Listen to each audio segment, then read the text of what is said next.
Here's how to change the brakes and rotors on a Mercedes 2016 SLK 300. You're going to need an E10 socket. You're going to need your ratchet.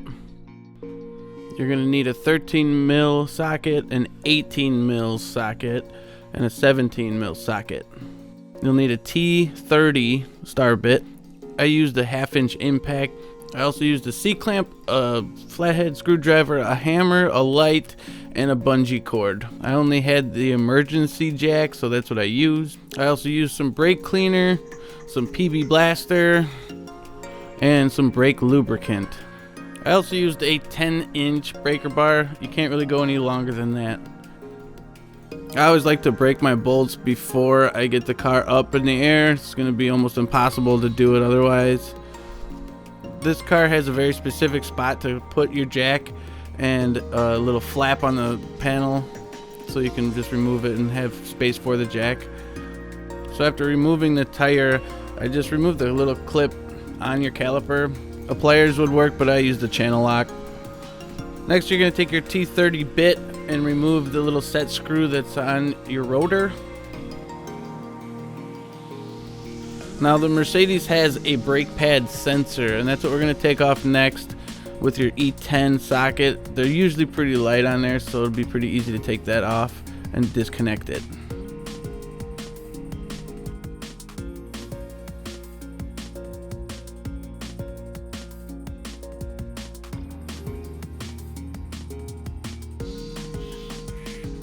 Next, we're going to remove the 2 caliper pins. There's one on top and then one on bottom. You're going to need your 13 mil socket, and your ratchet should be enough to break them. They're not usually that tight on there.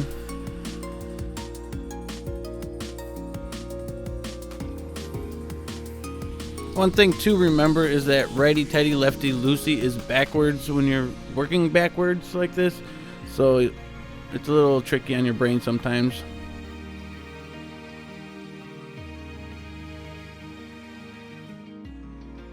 So this is where my life got super interesting. The caliper would not come off. I tried just pulling it off. I tried hitting it. Eventually I got a C-clamp and was able to clip onto a little bit of the brake pad sticking out, and that compressed the caliper enough to get it off. Hopefully this does not happen to anybody that's watching this video. It was a nightmare. So I'm reaching here for my bungee cord. It's just a nice little thing to have to hang the caliper while you're not using it. Next, you're going to need your 18 mil so you can remove the caliper mount.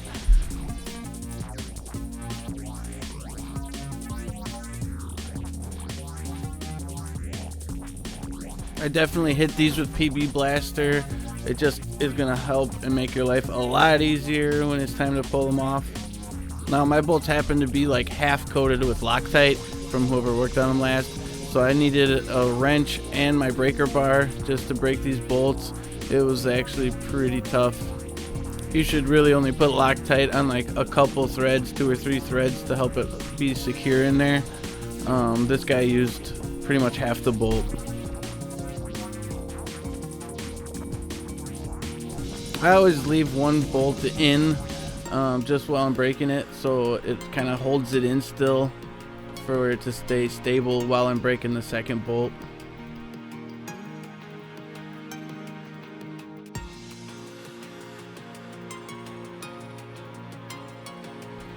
I'm just showing you how much Loctite was on there. It was a lot. It's too much. Don't do that.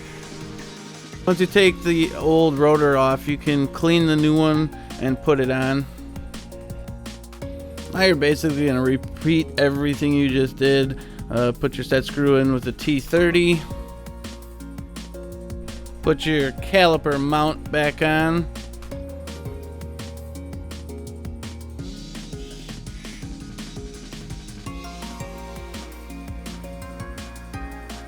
Now your caliper will not fit unless you compress it first. I use the old brake pad and a C-clamp, and I just crank away until it's flat all the way down.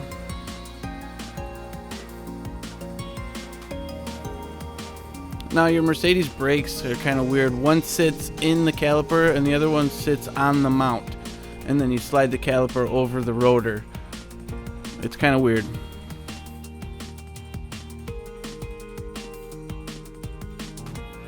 I mounted the brake in the caliper just so I didn't have to carry it the whole time, and then I removed the bungee cord and set it over the top. Don't forget that the caliper pins that you removed earlier kind of slide back and forth in their mounts, and you have to pull those mounts out just to set the caliper back on the rotor. You can now put the pins back in, and it's basically just as easy as it was getting them out.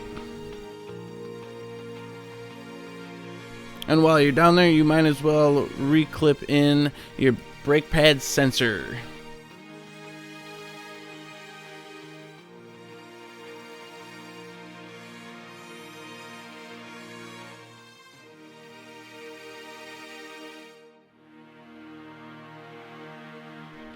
Finally, just make sure everything's all snugged up.